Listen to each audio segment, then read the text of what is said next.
오늘 시간에는 예수님의 예언과 예수님의 생애에 대한 모든 예언들과 성취 중에서 그 세 번째 시간입니다. 그러니까 다음 시간이 마지막인데 다음 주에는 우리 전도회가 있고 그 다음 주에 좀 마지막으로 마무리하도록 하겠습니다.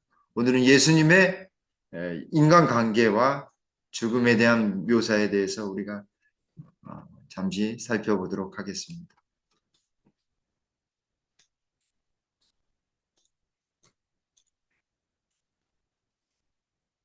네. 예수님은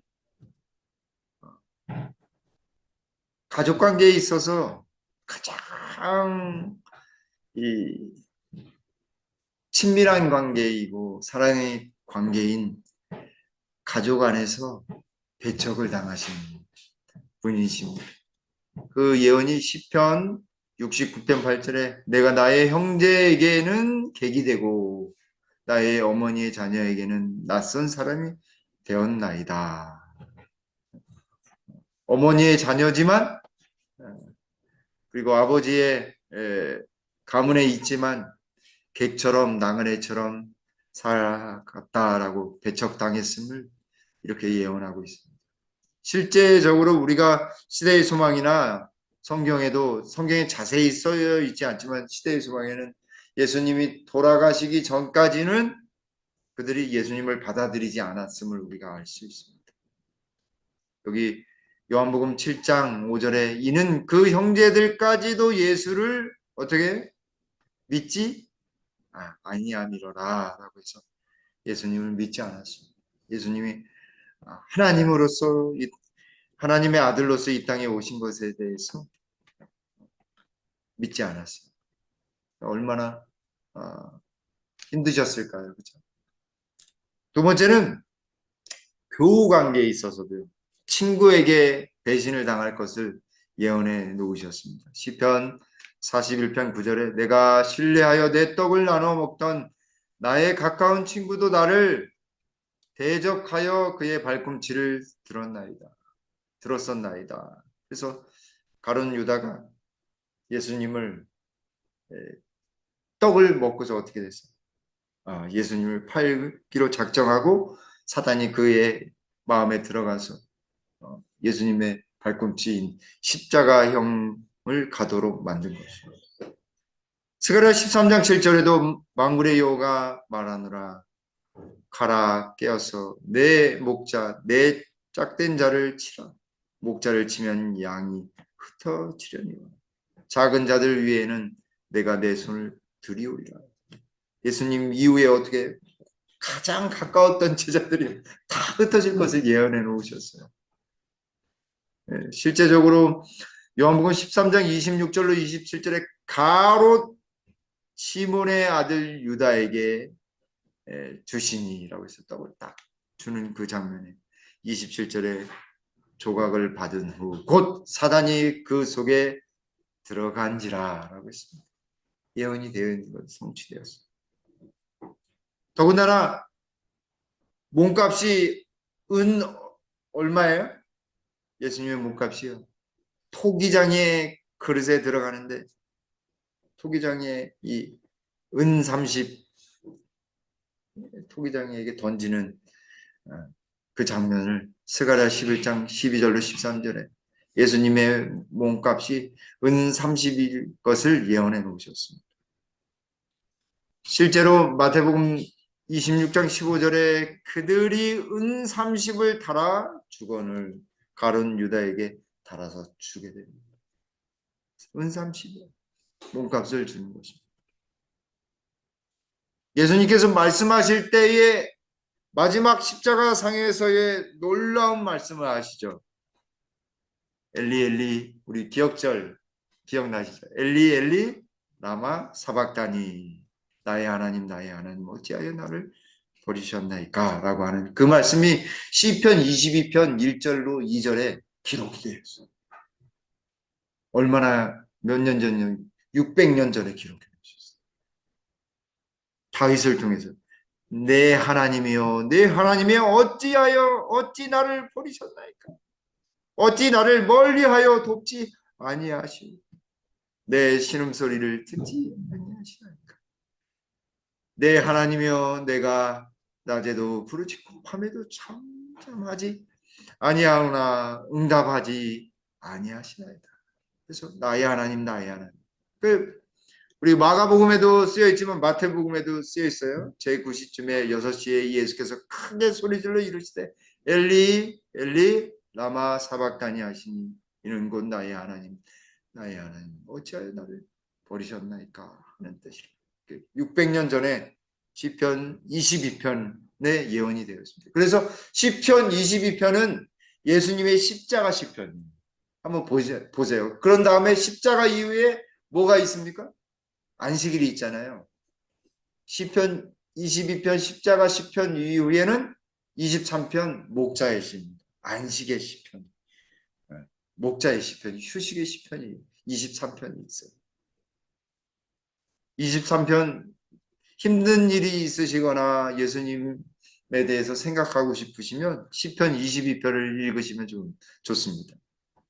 예수님이 목마르다라고 하는 말씀을 하시고 또 다 이루었다라고 하신 말씀을 또 시편 22편 14절로 17절에 또 예언해 놓으셨습니다. 나는 물같이 쏟아졌으며 예수님이 물과 피를 쏟은 것을 예언해 놓으셨고 내 모든 뼈는 어그러졌으며 라고 했습니다. 뼈까지 아프다라고 하는 것. 그리고 15절에 내 힘이 말라 질그릇 조각 같고 내 혀가 입 전장에 붙었네. 아주 이게 피가 빠지니까 얼마나 갈증이 심하셨겠습니까? 몸에 있는 피가 다 빠져나갑니다. 근데 그 주위에 누가 에워쌌어요? 개들이 나를 에워쌌으며 악한 무리가 나를 둘러 내 수족을 어떻게 해요? 수족 손과 발을 찔렀다라고 했어요. 찔렀다라고 했어요. 예, 뼈를 완전히 이렇게 통과해서 못이 박히는 그 장면을 묘사하고 있습니다. 예수님께서 목마르니까 내가 목마르다라고 하니까 어떻게 됐어요? 신포도주를 해웅에 묻혀가지고 이렇게 주니까 예수님이 그거를 마시지는 않으시고 신포도주를 받으신 후에 마시지는 않으셨지만 이제 몸이 지나시니까 이제 다 이뤘다 하시고 돌아가셨습니다. 고개를 떨고 돌아가셨습니다. 예수님이 수족에 찔려서 돌아가실 것을 우리 나오냐면 죄송합니다.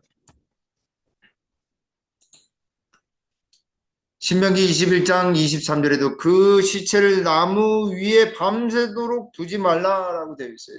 왜냐하면 하나님께서 저주를 받는 나무에 달린 자마다 저주를 받은 자라고 했습니다. 그래서 예수님이 왜 십자가 형틀 나무에 달려 돌아가셔야만 했냐면 이 예언을 이루시기 위해 그렇게 돌아가신 것입니다. 다른 뭐 참수형이라든지 사약형을 받으셔도 되지만 성경을 이루시기 위해서 나무에 달려 돌아가신 거죠.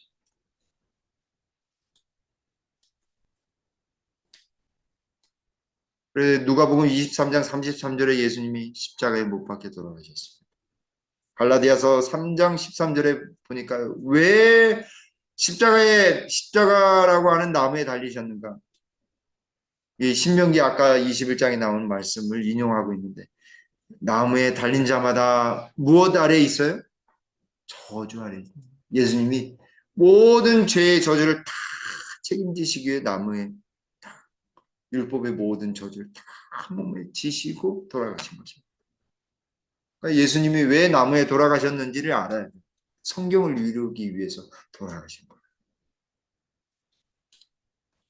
또 돌아가실 때에 뼈와 심장이 엄청난 고통이 왜냐하면 그 십자가 형틀은 이렇게 딱 뻗고 다리가 내려가지면 이 안에 있는 이, 이 횡격막이 확 올라와져 가지고 호흡이 잘 안 됩니다.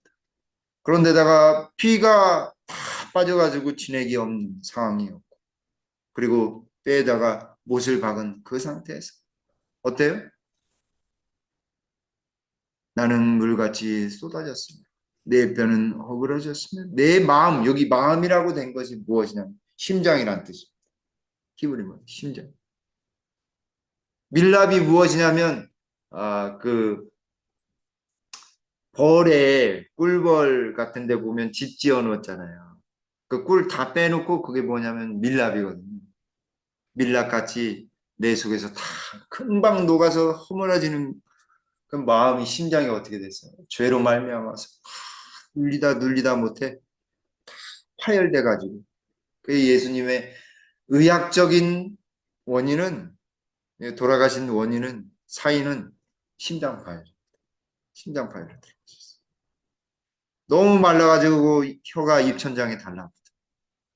예, 예수님이 돌아가시고 난 다음에 얼마나 그 이 죄의 고통이 심했는지 금방 돌아가셨어요. 그래서 피와 물이 옆구리에서 군인이 가보니까 웬만하면 8시간에서 그 다음날까지도 최대한 그 다음날까지도 사는 사람들이 있는데 거의 죽었어요. 일찍 죽은 거예요. 3시간 만에 죽은. 그래서 콕 찔러 보니까 어때? 벌써 물과 피가 쏟아진다라고 분리된 것은 죽었다라고 하는 사실이거든요. 심한 또 갈증을 느끼셨어요. 어, 시편 69편 21절에 그들이 쓸개를 나의 음식물로 주며 목마를 때에는 초를 마시게 하였사오니. 그래서 이게 그 수세미 같은 걸 말해 거기다 묻혀가지고 포도주를 이렇게 예수님의 입에다 갖다 목마르다고 하니까 그거를 예언해 놓은 거. 그래서 여기 요한복음 19장 28절로 30절에 내가 목마르다 하시니 거기 신포도주가 가득히 담긴 그릇이 있는지라. 사람들이 신포도주를 적신 해면을 우슬초에 메어 예수님의 입에 대니 예수께서 신포도주를 받으신 후에 이르시되 다 이루었다 하시고 머리를 숙이시니 영혼이 떠나가시니라.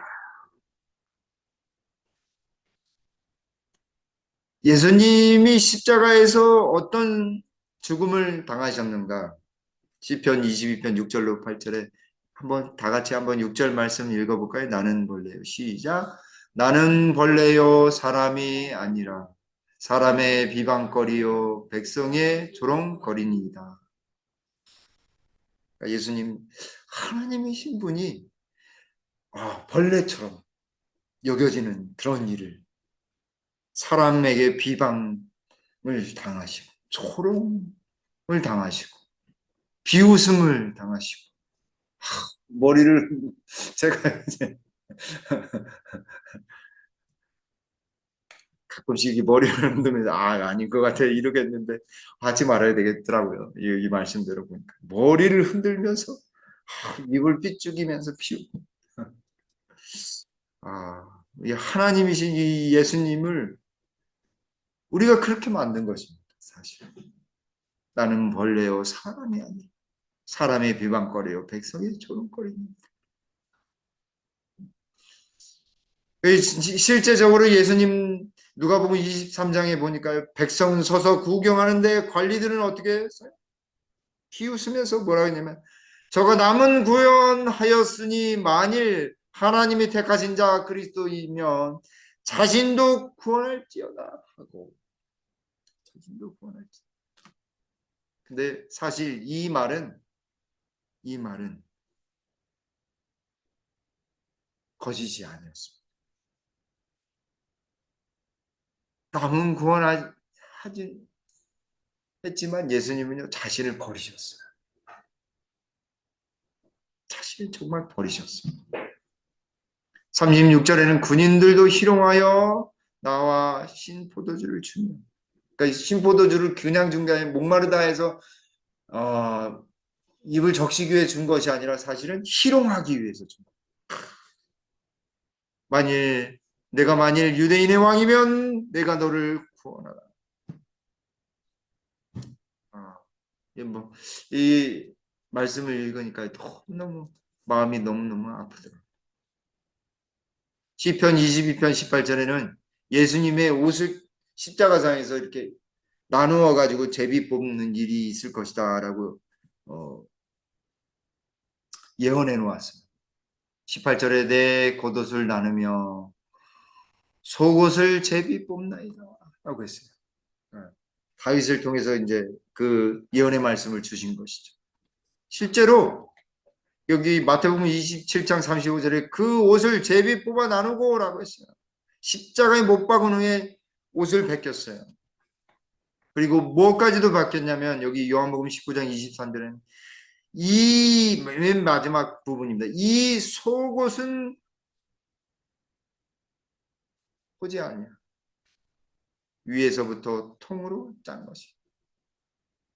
그러니까 하나만 걸치는 것이 아니라 나누어져 있는 것이 아니라 그 하나를 속옷을 하나를 싹 벗기면 위도 붙어 있던 그 겉옷을 벗기면 아래까지 다 벗겨지는 거죠. 예수님이 우리를 위해 벌거벗겨서 알몸으로 돌아가신 것입니다. 우주의 주인이시오 왕이신 그 하나님이 우리를 위해 그렇게 하신 것입니다.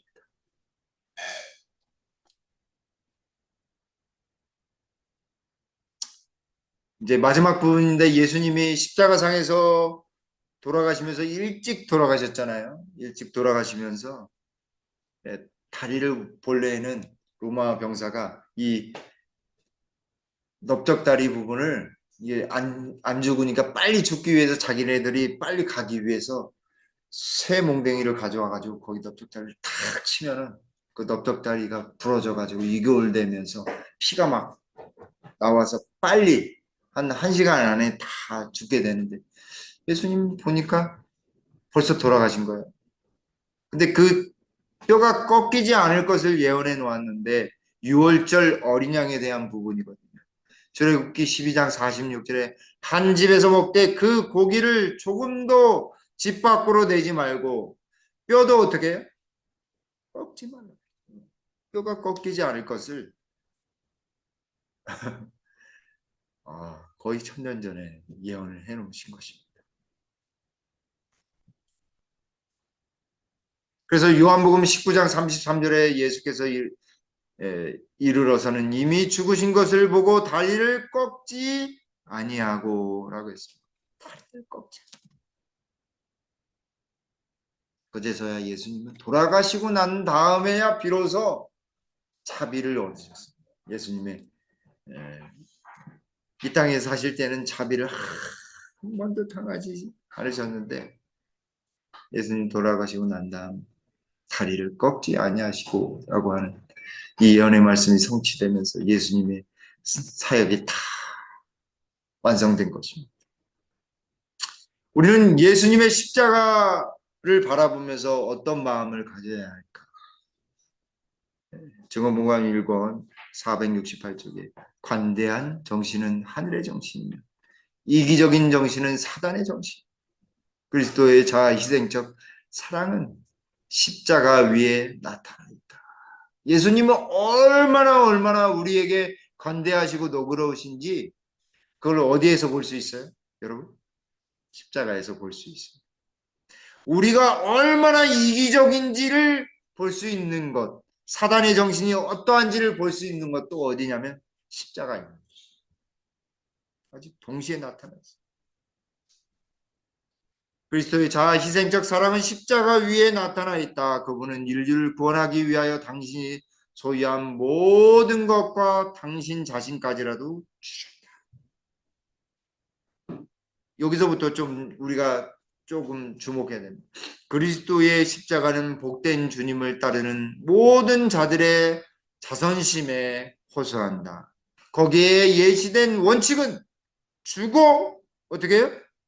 또 주라는 것이다. 주고 또 주. 예수님처럼 말이죠. 실제적인 자성과 선한 행동으로 실천된 이 원칙은 그리스도인 생애의 진정한 열매. 세상에 속한 자들의 원칙은 가지고 가지라는 것이며 그렇게 할 때 행복한 줄 알아요. 세상 사람들 가져야지만. 근데 그리스도인의 정신은, 예수님의 정신은 주고 또 주라라고 하는 정신입니다. 이제 마지막 말씀. 리벤 헤랄드 1894년 1월 24일자 말씀. 참된 믿음은 항상 사랑으로 역사한다. 그것은 동력을 제공해 준다. 그것은 마취시키는 아편이 아니오 고무시키는 자극제이다.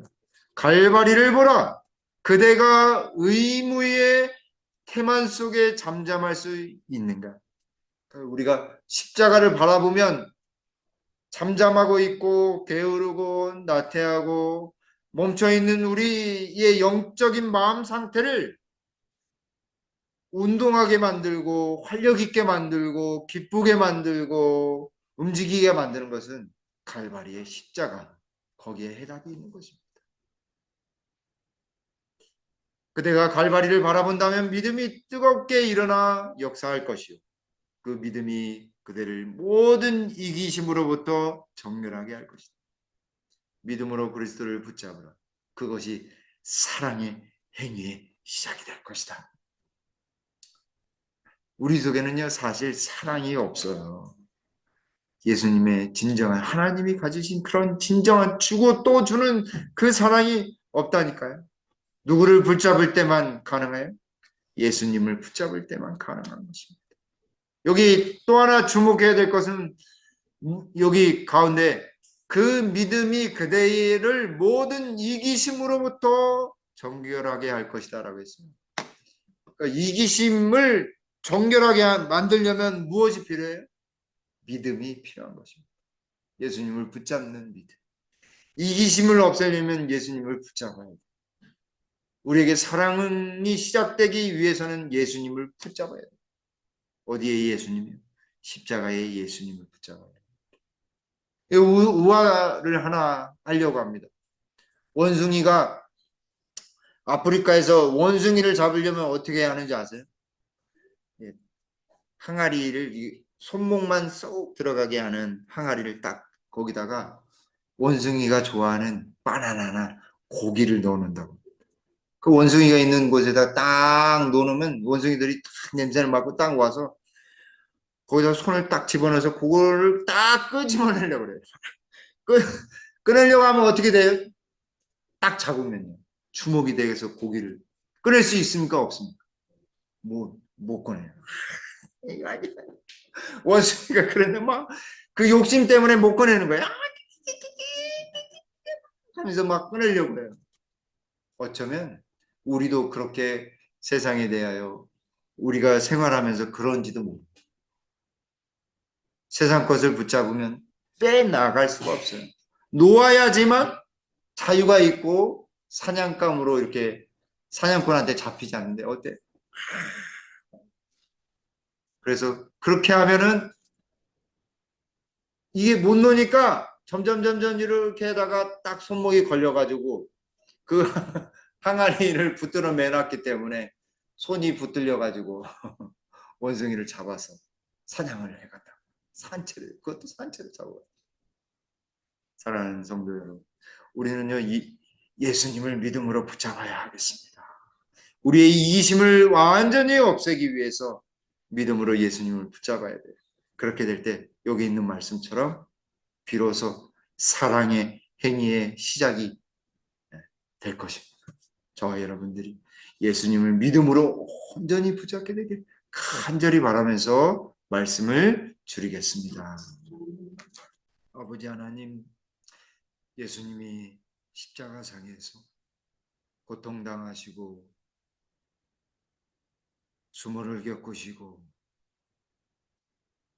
힘든 모든 것들을 다 당하셨을 때에 그 모든 것들이 다 말씀에 의거하여 이루어진 것처럼 우리의 생애도 하나씩 다 말씀대로 이루는 삶 되도록 주님 인도해 주시옵소서. 주님, 우리가 예수님을 온전히 붙들므로 우리가 우리 속에 있는 이기심을 다 정결케 되고 우리 예수님만을 온전히 믿고 의지하도록, 그리하여서 우리 속에 사랑의 행위가 시작되어 기쁨으로 예수님과 동행하는 삶 살아가도록 주여 능력 베풀어 주시옵소서.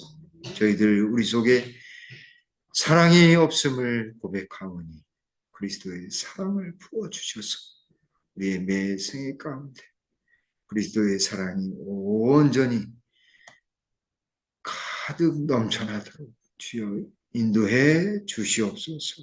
이 저녁 마음의 평안과 위로와 돌아가는 발걸음에도 안전히 있도록 인도해 주시옵기를 우리 구주 예수님의 이름으로 간절히 기도 올리옵나이다. 아멘.